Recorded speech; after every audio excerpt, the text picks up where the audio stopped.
A senior Russian official, Sergei Shoigu, is in Malaysia, where he met Prime Minister Anwar Ibrahim for talks. Mr. Shoigu is a former defense chief, but is now secretary of Moscow's Security Council. He is in the region for a working visit, meeting also with Malaysia's defense minister today. Afifah Ariffin with this report. Russia's diplomatic push in Southeast Asia continues, with Malaysia at the center of its latest high-level talks.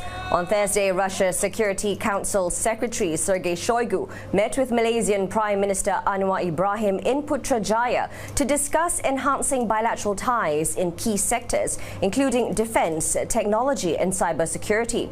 The visit builds on Mr. Anwar's past engagements with Russian President Vladimir Putin. The two leaders previously met at the 9th Eastern Economic Forum last September, and during his meeting with Mr. Shoigu, PM Anwar reflected on those discussions, emphasizing Malaysia's commitment to expanding economic diplomacy and strengthening strategic partnerships. Both nations have expressed optimism that these engagements will lead to meaningful and mutually beneficial cooperation in the years ahead. The Russian official and his delegation of defense leaders also held talks with Malaysian Defense Minister Mohamed Khaled Nordin at the Defense Ministry, focusing on military cooperation and regional security. Mr. Shoigu's visit to Malaysia is part of a broader Southeast Asian tour, which included Indonesia.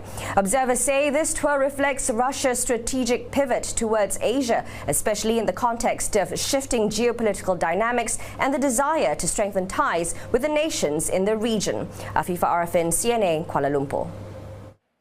Picking up from Afifah there, Mr. Shoigu's visit to Malaysia wrapping up a 5-day tour of the region. The former Russian defense minister's visit to Indonesia earlier in the week included talks with President Prabowo Subianto, centered on boosting a defense partnership. Malaysia and Indonesia have maintained relations with Russia, and that's despite pressure from the West to break off ties over Moscow's invasion of Ukraine.